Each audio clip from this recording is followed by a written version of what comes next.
Here's my official prediction, and here are my reasons why I made this prediction. We all know that Jake Paul already knocked out Tyron Woodley. In my opinion, now this is just my opinion, but I think that Tyron Woodley would have an easy matchup against Nate Diaz. What do you think about that? In a boxing match, yes. Actually, absolutely. Absolutely. I think it'd be a great fight between the two of them because they're both coming from the background of MMA. But I think Tyron definitely does have the better hands, better power, more consistent. Yeah. Incredible power. Yes. Jake Paul also scored a knockdown on the greatest martial artist of all time, in my opinion, Anderson Silva. And also, in my opinion, Anderson Silva would beat Nate Diaz if they had a boxing match because he already beat Chavez and he went the distance with Adesanya, who's much bigger than both of them. Yeah. What do you think? Yeah. Yeah, me personally, I think Anderson took it easy on Jake because if he would have boxed him like he did Chavez, it would have been an easy streak. Anderson Silva has hands. We all know that. I mean, he is one of the greats for sure. If you take Anderson Silva in his prime, he beats them all. No questions asked. No question. Yeah, and Woodley outside of his prime, Anderson outside of his prime. Yes, Anderson Silva beats him. He beats Jake. He beats them all. A big factor in this fight is Jake Paul is a big dude. Yes. All right, he's going to come weighing in at 210, maybe 215 pounds, depending on how much he rehydrates. Mm-hmm. Nate Diaz never fought at 185 pounds. He might come in at, what, 190? Depends. I mean, I think Nate understood the fact that he's going to be the smaller guy in this fight, so he had to build a little bit of muscle. If you look at his last network video, he does look like he doesn't gain a little bit of size, and he look like he's taking it serious. No more cigarettes in the ring. You know, he's actually doing what he's supposed to do. So he might come in at maybe 200, maybe 205, but Jake is definitely going to come in at least 215. Another reason I'm giving Jake the edge, because Nate Diaz is more susceptible to the big right hand, as we seen when he fought Jorge Masvidal. He got hit with it a lot and early. Yes. As a pure boxer, we understand the fact that as a southpaw, we want to stay on the outside of that front foot. MMA is more of the grabbing the leg, knees. You got a lot of things to worry about. Yeah. Now in this position right here, what Nate needs to do is stay on the outside. That way he can stab that two down the pipe.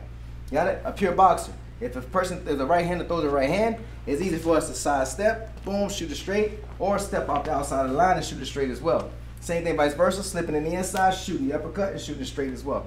Now, what Nate needs to do is stay away from the right hand. That is one of the biggest things in this fight.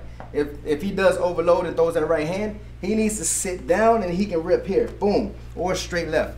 But he has to step on the outside to shoot that shot. So he from prior experience, Nate, step off the line and get out the way. Another reason why I think Jake Paul has the edge on this one is because Nate Diaz is known for his 50% power punch and volume that he just keeps throwing. Is that going to have the same effect with the 10-ounce gloves as it does with the 4-ounce MMA gloves? We don't know, but we will know on Saturday. We soon find out. I think that if Nate Diaz underestimates Jake Paul, even the slightest, that he's going to end up just like Ben Askren, just like Tyron Woodley. So my official prediction is this. I think we're going to see a match similar to the first Tyron Woodley fight, where Jake Paul does a lot of boxing, moving around, throws a quick couple combinations and continues to move around like he doesn't really want to fight. And I think he's going to edge out a close decision that's going to, people are going to, they're going to boo at it. Yeah. But I think that's what's going to happen. What do you have to add to that? And you don't have to go right for your prediction. You can give them a little more if you want. I mean, my thing is, it might be boring in the beginning because they're gonna try to fill each other out. Obviously, Nate is a legend. Jake understands that. I don't think Jake is taking anything away from Nate.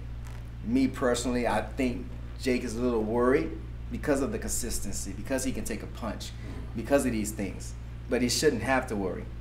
He should rely on his power and boxing skills. That should make the difference. Whether they go the distance or whether they go close early night. I think Jake comes out on top. Yeah? I don't think he's going the distance. I don't think Nate is going to be able to handle the power. You think he's going to knock him out? I think he's going to knock him out. Reason is because he's been in wars. He's been in a lot of miles on the engine. A lot of miles on the engine. And a couple hits to that engine.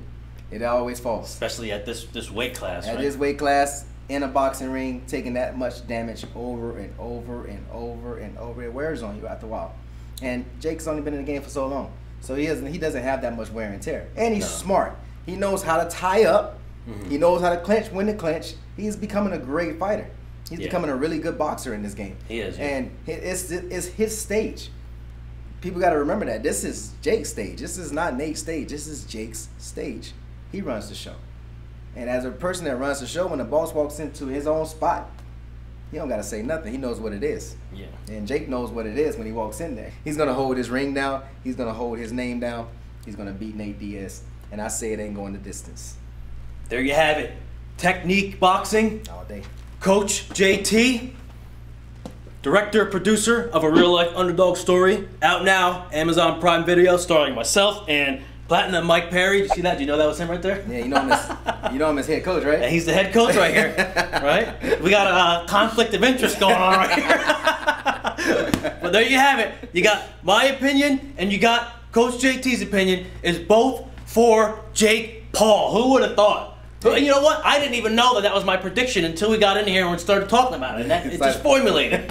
Unbelievable. Wow, two people. Boom. You see it. You know, we're not telling you to bet, but if you had to bet, you know where to bet. And don't say we didn't tell you so. Right?